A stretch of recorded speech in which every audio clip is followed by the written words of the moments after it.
Why have the people of the United States have not stood up to what's going on? And I say because we haven't suffered enough. Hello YouTubers, Alaska Prepper here. Hegelian dialectic, ladies and gentlemen.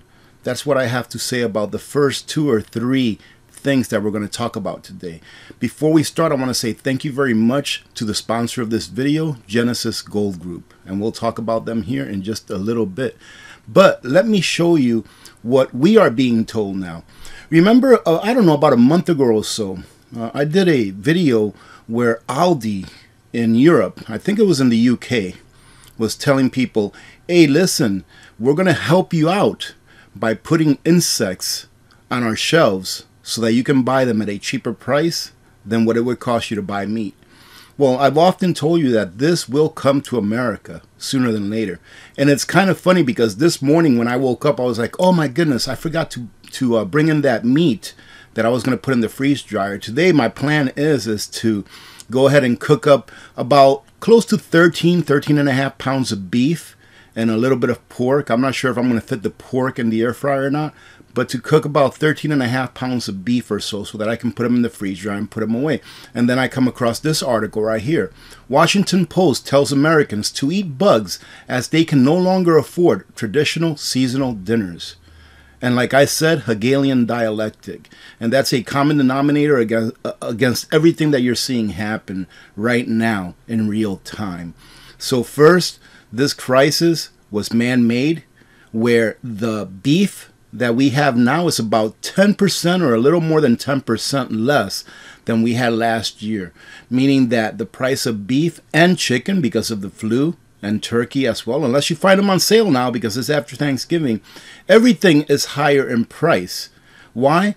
Because I'm going to say it. I know I say it all the time, but it's because it's the truth. Because the policies and regulations and mandates that our government put forth in order to fight something that really didn't need that much attention, in my opinion. And I guess you can guess what that is and what's been happening the last couple of years or so, 2.5 years. All of those regulations, all of those policies that they made, it caused our economy to falter. It caused our food production to falter. And now we are seeing the results of those things that they did a couple of years ago. But of course, ladies and gentlemen, they don't have to worry about eating bugs because they can't afford food. But you will. So you better be preparing right now. As I said, I'm going to be putting away beef. It's cold outside now. My room where I have my freeze dryer is nice and cool. I can run it all the time without it overheating. It doesn't necessarily overheat. It just takes longer for the cycle to complete if the room where you're using it is a little bit warm. But that is the Hegelian dialectic. They create a crisis, and then they see how you, the people, react. And unfortunately, the way that a lot of people are reacting is asking government for more help, which is very unfortunate. But now here's the solution. Hey, eat some bugs instead of paying those crazy prices that you're paying for the food that you normally used to eat. Thank you, Genesis Gold Group, for sponsoring this video. Ladies and gentlemen, I've received several emails in the past asking me what I would do if I had a 401k or an IRA that I wanted to protect against the inflationary forces that we've experienced and are experiencing now. I'm not a financial advisor, but the folks at Genesis Gold Group specialize in helping those who want to diversify their excess wealth by converting their fiat currency retirement plans into a plan that is backed by real money. So if you're in a position where you are wondering what you can do in order to diversify or insulate your wealth against what I like to call the inferno of inflation, give Genesis Gold Group a call, and they can provide you with the information that you need in order to make an educated decision.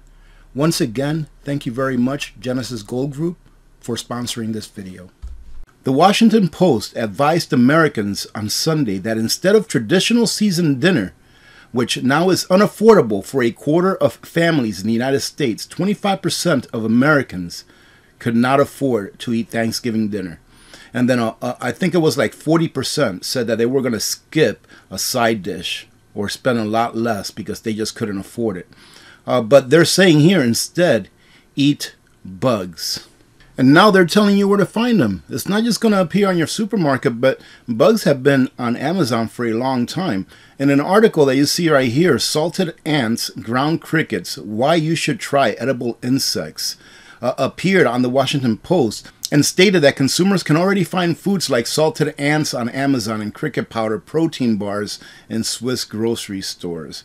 And they always use the children, ladies and gentlemen. I'm telling you, they always use the children. That piece quoted a 6-year-old girl in Pennsylvania who was supposedly given a rousing ovation by onlookers for eating fried worms. And to finish this article off, ladies and gentlemen, watching others enjoy insects may also help break down barriers. The piece states under the subheading, Creating a New Norm. And it's what I talked about. I got a lot of flack for this on that video that I put out. It was probably about 1.5 years, 2 years ago, that our culture is being attacked, or that our culture is under attack. You see, no longer can we as Americans, those of us that celebrate Thanksgiving, for whatever reason you celebrate it for, I know why I celebrate it, but no longer can 25% of Americans celebrate Thanksgiving because of the high costs. So eventually, over the next generation or so, if this continues and we allow it to continue, Thanksgiving will pretty much be a thing of the past. It's a way to change a culture, Hegelian dialectic. You create a crisis, and then you just wait for the reaction of the people and see what they demand and see how they follow your orders within that crisis. And then you provide them with a solution. And it doesn't necessarily have to be a solution that they like, but a solution that they will accept. And I can see a lot of people accepting this solution, but in the end, it will be those asking for this that will one day see that it is their freedoms that are going to be taken away, first and foremost. Again, Hegelian dialectic. California food stamp costs soar to record highs despite record low unemployment. The reason that is because the unemployment number is not real, ladies and gentlemen, in my opinion. It's just something to put some smoke in front of your face so that you can't see through it to see what the real unemployment number is. California's participation in the Federal Supplemental Nutrition Assistance Program in 2022 peaked at about 4.9 million people as of July. That was higher than California's previous highest food stamp participation of 4.8 million people in June of 2020. Why is that? Because they can't afford to eat. More than likely, most of these people don't have a job, or they're working a job where they're overqualified and just not earning what they used to be able to earn. What is more confusing is that the last time food stamp participation was this high, the Golden State's unemployment rate was over 16%. Currently, it is at 3.4%, the lowest level since at least 1976. So do you still think that the unemployment rate is 3.8%? The per-person cost for SNAP program has increased from $123 per month in March of 2020 before the state emergency declared to $277 as of August 2022. So why are more people collecting food stamps than they were before? And why are they having to collect more than twice as much as what they were collecting before per capita, on a per person basis? The reason is two things, ladies and gentlemen. Is because there are more people than 3.8% people unemployed, and because inflation has pretty much devoured the purchasing power of the dollar. Do you think that they're getting more food now for $277 than they were almost 3 years ago for $123? I bet you they're getting about the same amount that they were getting before. And why is that? Of course, inflation and unemployment. If you believe the numbers, you will never get ahead. If you don't think for yourselves, ladies and gentlemen, you're never going to get ahead. You're going to end up being one of those people eating bugs and one of those people collecting a check from the government because your entire life you believe everything that you were told. You have to be open-minded. You have to be willing to listen to different conversations, to different opinions, and then go do a little bit of research on your own. That way you can convince yourself one way or another. And again, Hegelian dialectic. This is a self-induced crisis that we're having with the price of electricity here in the United States. As we've been talking about energy rates in Europe for the last several months, how many of you thought that it wasn't going to be coming here to the United States of America? NYSO warns New Yorkers about sharp rise in winter electricity prices. And I think NYSO is the name of the electric company. Readers have been well informed that the global energy crisis is finally coming to America this winter as energy bills soar. The latest sign of soaring power costs is a warning from New York's grid operator.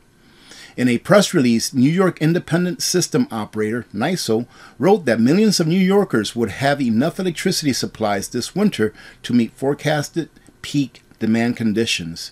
And while that's a relief, ladies and gentlemen, that's a great thing that New Yorkers are going to have enough electricity to get through this cold winter. While that's a relief, they say, NYSO won't have to resort to power blackouts this winter, and that's good because lives will be saved. However, the grid operator warned customers that they would face a sharp rise in wholesale electricity prices expected this winter due to several economic and geopolitical factors that continue to impact the cost of natural gas used in the production of electricity. We have so much natural gas here in the United States of America. I did a video, I don't know, a week and a half ago, where I actually showed you from the NIA and showed you, or the IEA, and showed you actual documents that say that we here in the United States have at least 107 years worth of natural gas under our feet if we continue to consume it at the same rate that we're consuming it now. Then why, ladies and gentlemen? Again, Hegelian dialectic, number one. Another reason is because our government is cowering down to a non-elected organization or entity, i.e. the UN, and going with this ESG crap that's pretty much going to destroy life as we know it. I told you all months and months and months ago that this ESG thing was going to start with the major banks. It's going to start with them, and these major banks are going to decide who they will and will not lend to depending on their ESG score. Well, now these banks that are not going along to get along are getting slammed for investing or lending to fossil fuel investors or to fossil fuel companies. Why is that, ladies and gentlemen? When the price of electricity is at record highs, when the price of fuels all over the place, they may not be at record highs, but they're pretty high still. Has your paycheck kept up on a percentage basis with how high on a percentage basis fuel and energy has gone up? Pretty sure not. So we have banks that are willing to lend to companies that are willing to extract that fuel that we need in order to maintain our economy, and they're being blasted for it. And you know what I think? Eventually they will fold. Eventually they will fold because government will put their hands in it and then make up some kind of regulations or some kind of rules that these specific banks are going to have to follow. If not, they're going to have to close their doors or sell to someone that will go along to get along. And I find this kind of ironic that they're doing this. And this is not just in Canada, ladies and gentlemen. Any bank that is not going along to get along, at least banks that are publicly traded, they will be stopped. They will adhere to these new ESG policies. And the reason I can say that so confidently, it's not because it's being manned by the UN. It's not because of that, but because our government is now in on this ESG crap. Even though, in my opinion, it's completely 100% unconstitutional. In my opinion. And I'm not a constitutional scholar. But any big bank will have to adhere to this because our governments now have their hands in it. All of these other small banks and private banks, they just will not flourish and eventually they will go away. I personally don't know what will happen to credit unions.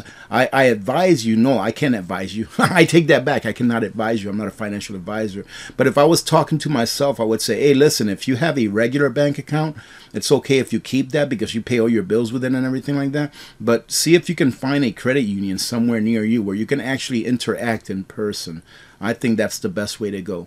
It's okay to go ahead and keep your other bank account if it's a regular bank account, but go ahead and find a small credit union where you can keep your savings or a separate checking, etc.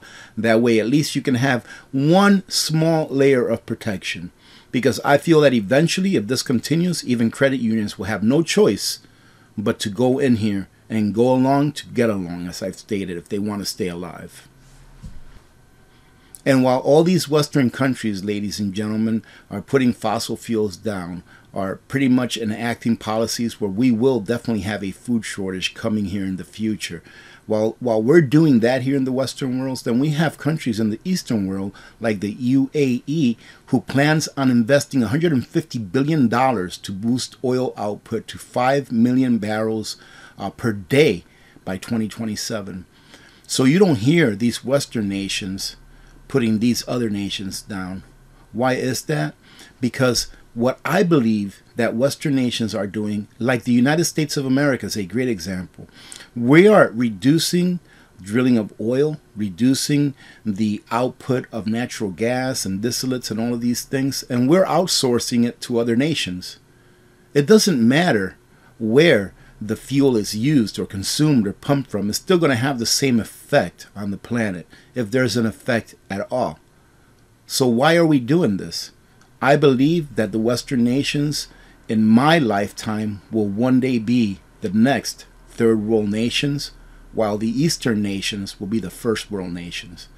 This has been getting worked on for a very long time, and unfortunately I believe that in my lifetime, unless something big happens and something changes for the better, like freedom, like liberty, unless something like that happens, we will see that the Western nations will one day be the new third world countries.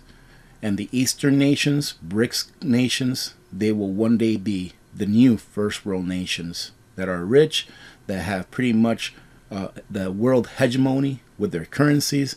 I believe I heard, I know this is off topic here, but I believe that I heard or read somewhere that the BRICS nations are working on a gold-backed currency. Ladies and gentlemen, if that happens, the United States of America better hope it has that 8,300 and something tons of gold in Fort Knox. Because if we don't, your life will change very dramatically. I'm talking about decreasing your standard of living by 75 all the way up to 90% if that happens. So let's hope that we actually have that gold in Fort Knox or wherever it is that they have it. What you have to understand is this, ladies and gentlemen, the Western nations, the United States of America, Canada, all of Europe, Australia, Western nations only make up about, I don't know, maybe one-fifth or one-fourth maybe of the world population. All the other nations make up the rest. If we here in the United States of America depend on countries using the dollar in order to interact internationally with one another, and then all of a sudden 80% of the world or 75% of the world stops using the dollar for trade unless they have to trade directly with us. And for what? I really don't know. Because what do we export? Right? We don't export that much when you really think about it. Right? So if they're not using dollars to trade amongst each other, those dollars are not going to be needed around the world. And what are central banks and reserve banks going to be doing from other nations? They're going to be taking their dollars and they're going to be sending it to the United States, trading it for stuff here in the United States. That's going to create inflation like you've never seen it before. It's going to devalue the dollar very, very much. And if we don't have that gold to be able to back up our dollar and start some kind of a new system, then we are going to be living like serfs. We are going to be living like they live in the poorest countries in the world. So I really hope that we have that gold to back it up. Because I believe that in the future, countries will be going back to gold because the people are tired of it. Look at what's happening in China right now. In China, they're having somewhat of a quasi-revolution, really, when you think about it. They've had enough. They've had enough, but look at how much suffering. This brings, I know I'm making this video long, but this brings up a point that I've made several times. People ask me several times, why have we not stood up yet? Why have the people of the United States have not stood up to what's going on? And I say because we haven't suffered enough. And then I go back to 1776, that it was years before that date. Years before the birth of our nation. Years before they actually picked up arms and decided to fight. That they were suffering under the rule of England. That they were being oppressed year over year, getting worse year over year. It took them years of suffering to finally say, I can't take it no more. Well, in China, they finally said, I can't take it no more. In the United States, we're not there yet. The suffering is not bad enough. All right, ladies and gentlemen, once that suffering gets bad enough, we'll be there. And that is why I say prepare. I know I made this video way too long. Listen, ladies and gentlemen, remember this Friday, we are going to go have our December Christmas Bash giveaway. I always change the name. I usually say Christmas Bash and December giveaway or Christmas, December bash giveaway, but you know what I mean. This Friday's live stream at 2 p.m. Alaska time, 6 p.m. Eastern time, we will have our annual December bash giveaway. But we're going to be giving away a whole bunch of stuff. So be there or be square. You have to be there in order to enter, all right? And we're giving away a whole bunch of things. Having said that, have a great day, ladies and gentlemen. Again, thank you very much to Genesis Gold Group for sponsoring this video. Remember to be good to each other. When good people do good things happen. Remember to reach one, teach one, and repeat. If we all did this, the world will be a better place, and you know that it will be a better place. Many blessings to all of you and your families. God bless every one of you. I'm Alaska Prepper, and I'm out.